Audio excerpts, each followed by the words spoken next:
कौशल विकास योजना की आड़ में मानव तस्करी का भंडाफोड़, ट्रेन से 56 युवतियां बरामद, 2 गिरफ्तार। नमस्कार दर्शकों, पश्चिम बंगाल के सिलीगुड़ी शहर से मानव तस्करी की एक चौंकाने वाली घटना सामने आई है। केंद्र और राज्य सरकार की कौशल विकास योजनाओं की आड़ में 56 युवतियों को दूसरे राज्य ले जाया जा रहा था, जिसे रेलवे पुलिस ने समय रहते रोक दिया। यह घटना new Jalpaiguri NJP railway station पर घटी, जब एनजेपी, जीआरपी और आरपीएफ के संयुक्त अभियान में एक ट्रेन के डिब्बे से इन युवतियों को सुरक्षित निकाला गया। बताया गया कि इन युवतियों को बेंगलुरु ले जाने के बहाने ट्रेन में बैठाया गया था, लेकिन वे बिहार जाने वाली ट्रेन में सवार थी। टिकट चेकर को जब कुछ संदेह हुआ तो उसने रेलवे पुलिस को सूचना दी। इसके बाद युवतियों को ट्रेन से उतारा गया और पूछताछ शुरू की गई। पूछताछ में कई विसंगतियां पाई गईं। उनके पास कोई वैध दस्तावेज नहीं था जो यह साबित कर सके कि उन्हें वैध रूप से काम पर ले जाया जा रहा है। इस मामले में जितेंद्र पासवान और चंद्रिमा कर नाम के 2 व्यक्तियों को गिरफ्तार किया गया है।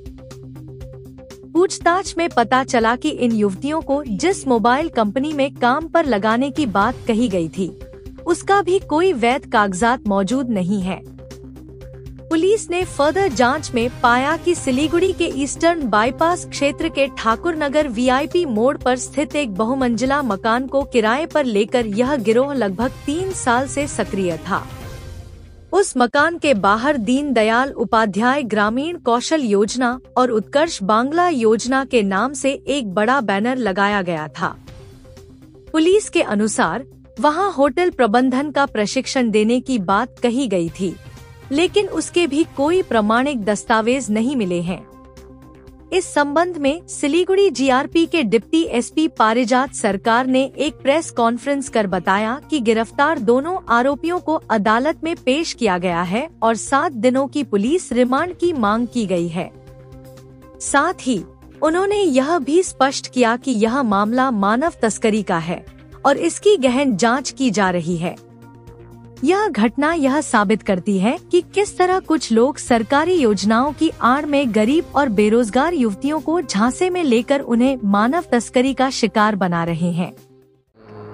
सोर्स इनफरमेशन पे हमारे एखानकार RPF unit NJP GRPS RPF unit और हमारे जो जीआरपी আছে সেই দুজনে যৌথভাবে একটা ক্যাপিটাল এক্সপ্রেসে रेड करा रेड करते गए देखा गल जे अपना जो स्लीपर कोच आछे ओखाने 56 जन माने एडाल्ट माने हाँ जस्ट एडाल्ट और कि 18+ तादेरके चाकरी देवार नाम करे निये जाच्छिलो आपनार इसे कि बोले बेंगालोर, किन्तु बेंगालोर निये जाच्छिलो जे कोनो किन्तु तादेर काछे कोनो अपॉइंटमेंट लेटार नेই বা কিছু নেই। এদের এখানে একটা ভবেশ পেট্রোল পাম্পের এখানে এদের একটা ট্রেনিং ইনস্টিটিউট মতো আছে, মানে হোটেল ম্যানেজমেন্টের ট্রেনিং দিয়েছিল।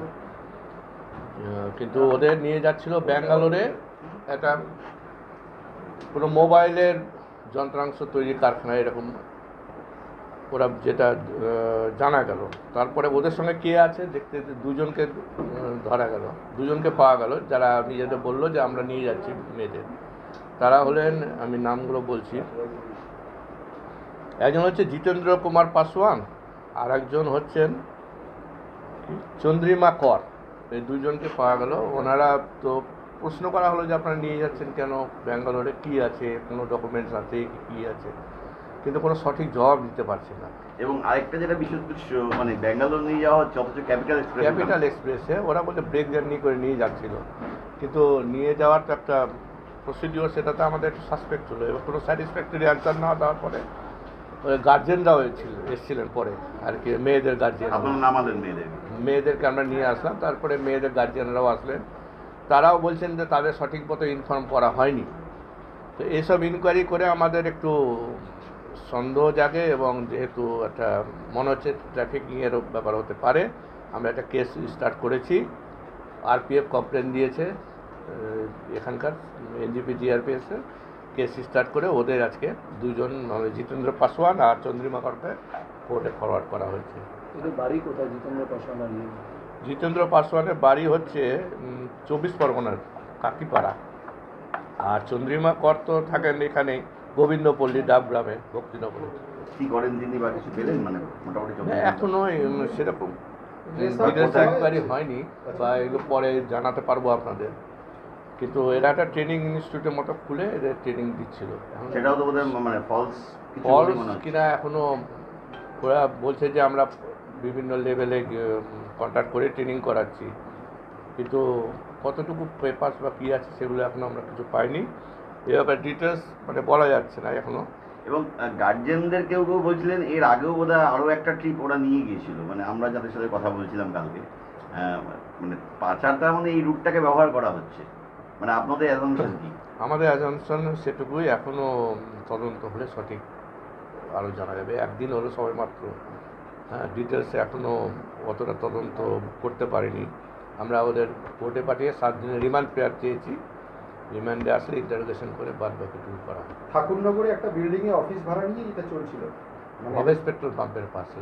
হ্যাঁ, 3 বছর ধরে চলছিল ওটা, এরকম কিছু? আমাদের তো 3 মাসের ট্রেনিংয়ের কথা বলেছে। আর যাই হোক ওসব ভেরিফাই করে দেখা হচ্ছে। আর কোথাও গিয়ে মনে হচ্ছে মানে ডেফিনেটলি আপনারা ভালো কাজ করেছেন, অন্তত এতগুলো মেয়েকে তো উদ্ধার করা গিয়েছে। এবং হুসুর যে এলাকাটা, সেই এলাকাটা ব্রথেলসের জন্য বিখ্যাত বা কুখ্যাত যাই বলুন না কেন, এবং ব্যাঙ্গালোরের কাছাকাছি তামিলনাড়ুর মধ্যে বোধহয় পড়ে। কোথাও গিয়ে কি মনে হচ্ছে যে মানে অ্যাকচুয়ালি এটাকে আটকাতে গেলে একদম জেলা স্তরে বা একদম স্থানীয়ভাবেই প্রচার করা বা সেইখানে নজরদারি করা, মানে এরপরে আমরা সেসব স্টেপগুলো নেব ঠিকই, যে আগে ইনকোয়ারিটা আমরা তদন্তটা মানে এইটা আটকাতে গেলে কোথাও একটা জেলা পুলিশগুলোর রোল আছে, মানে আমি যেটা বলতে চাইছি, মানে আপনাদের কি মনে হচ্ছে? না, আমরা এখনো অতটা তদন্তে যতটুকু হয়নি আমাদের, মানে বেরোয়নি কোন জেলা থেকে। বিভিন্ন জেলার মেয়েরা আছে তো। কোথাকার আছে, কোন কোন জেলার? কোন জেলা বলুন তো? নিডি ফ্যামিলি বলা হয়তো। ওই জেলা পুলিশগুলোকেও ইনফর্ম করছেন যে ওই এলাকাগুলো থেকে মেয়েগুলো আসছে? সব করা হবে, মানে তদন্তের প্রক্রিয়া যা যা স্টেপ নেওয়ার সেগুলো নেওয়া হবে। যে ইনস্টিটিউটে ওরা ইয়ে করতো সেখানে কোনো রকম সেটাকে সিল করা বা কিছু? হ্যাঁ, আয়ও গেছে, আয়ও ওসব আমাদের তদন্তকারী অফিসার, উনি বাইরেই আছেন, উনি সব সেগুলো করছেন।